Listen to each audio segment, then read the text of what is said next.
Hey y'all, today I'm going to show you how to make an easy crock pot hamburger stroganoff. Oh, we're having a whole lot of fun.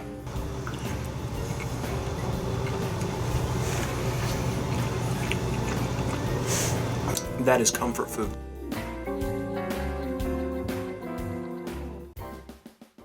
Hi, welcome back to another edition of Cooking Chris's Dishes, where we're cooking up another dish from recipes.crock.com, my beautiful wife's cooking blog. And today, Mikey is going to show you something cool. Because, see, Cris told me yesterday, she's like, you know, we need to do a dish for this week. And I want to do something carby. But you know me, I don't do the low carb, but you don't do the low carb, and I do the low carb, so you want to do a carby recipe?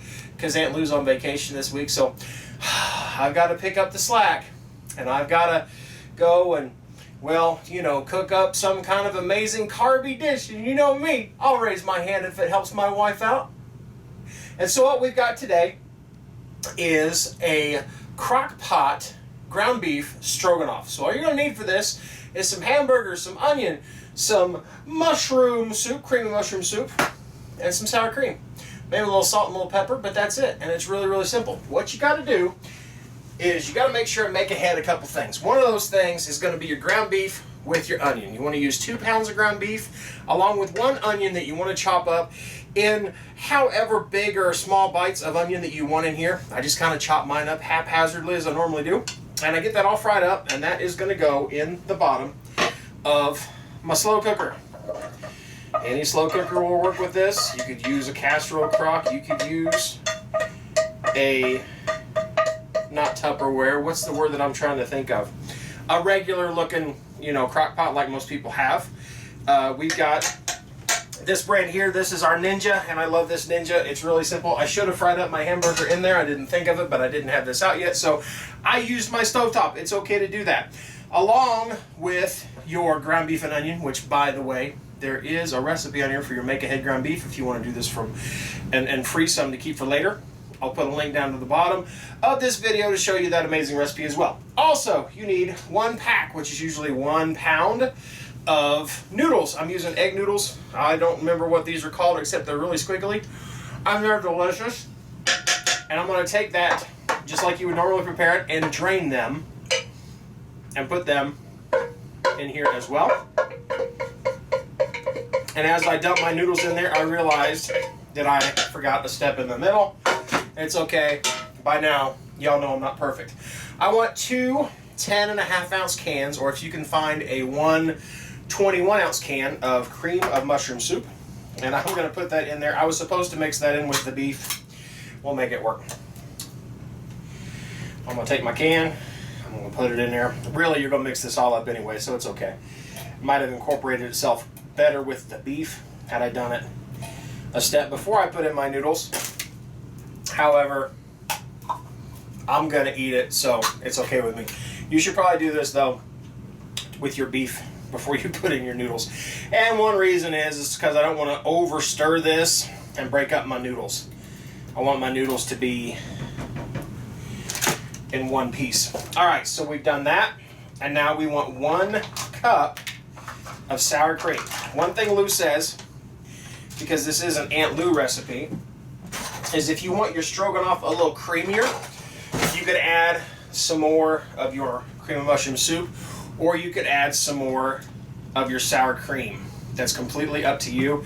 I'd probably go with the sour cream because I know I'll have more of that left over than I will my soup. But I want 1 cup, and as you can see, I'm eyeballing it. That's okay. I'm a professional. I can get away with it. That, if it's a little creamier, I don't care. But that, my friends, is it. Now I'm going to take and I'm going to stir this up, and I think what I should do is I'm going to use the spoon that I cooked my hamburger with. Now I've got something that's a little less floppy.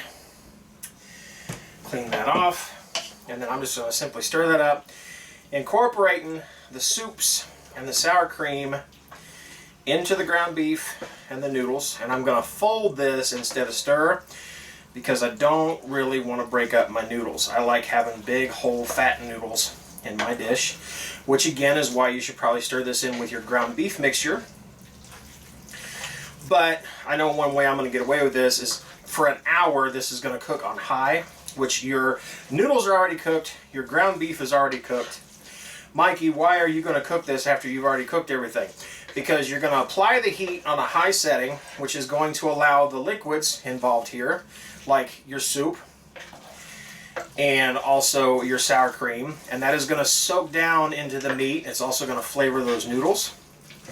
It's going to let the onions join the bigger party and get oniony all over the place. This is definitely an oniony dish, so you will need a breath mint after you finished your serving, or 2 or 3 servings depending on how hungry you were. But once I've got that all stirred up really well, I can't see where the soup has begun and the sour cream has ended, and my noodles still look to be in one piece. So haha, take that, Aunt Lou.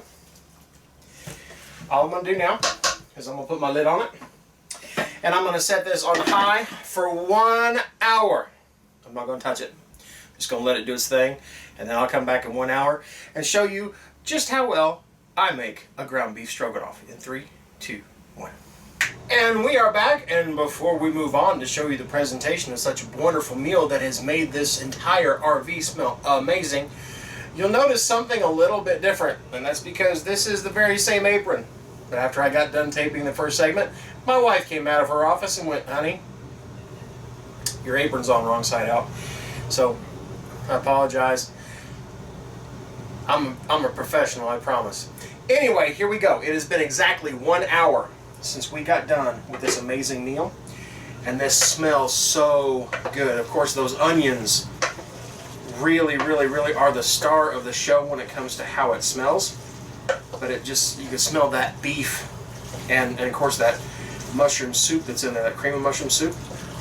I'm just going to give it a quick stir, make sure everything's all combined, and then that's stroganoff. I mean, that looks just like any other stroganoff you would make. You think about like Hamburger Helper, only I can guarantee you this is going to be much better.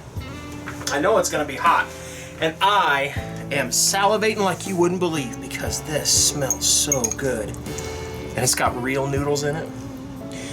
All that beef and that onions cooked in. Let's give her a taste.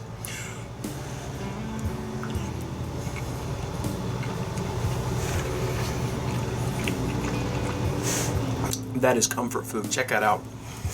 That looks so good, and it tastes even better. One thing I will say, my taste, I would definitely put a little bit more salt in there. Maybe a little pepper if you want some heat. We're in New Mexico right now, which is the chili pepper capital of the world, I've learned since we've been here. And everything is served with green chilies. Could you put green chilies in this? Absolutely. Could you put more mushrooms in this? Absolutely. Mikey, I don't like mushrooms.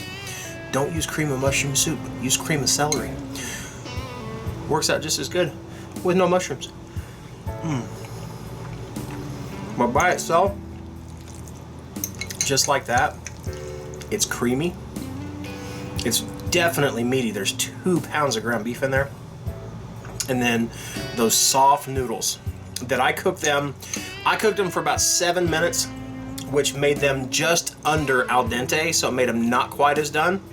And so they cooked down the rest of the way with the ground beef, also soaking in some more of that flavor. That, with a big old hunk of garlic bread, absolutely fantastic. By itself, me eating in front of you with this bowl, absolutely fantastic. Oh yeah, by the way, if you like this video, you know, no one's where I eat in front of you. Make sure you give us a like down below. One of these. Also, if you've not become a member of the Crock Posse, do so right now. Make it grow even bigger. We love to have a big family. And all you got to do for that is to click the subscribe button down below. You're a welcome member of the Crock Posse. If you want to know as soon as we put up the videos, and we put them up quite often, click the little bell next to the subscribe button that we call the ding-a-ling, and it lets YouTube know that you want to know as soon as we put out a new video. But most importantly, y'all, laugh often. Wear your apron right side out. Eat good food and speak life. Bye, y'all. I really don't want to go into the pantry and get the...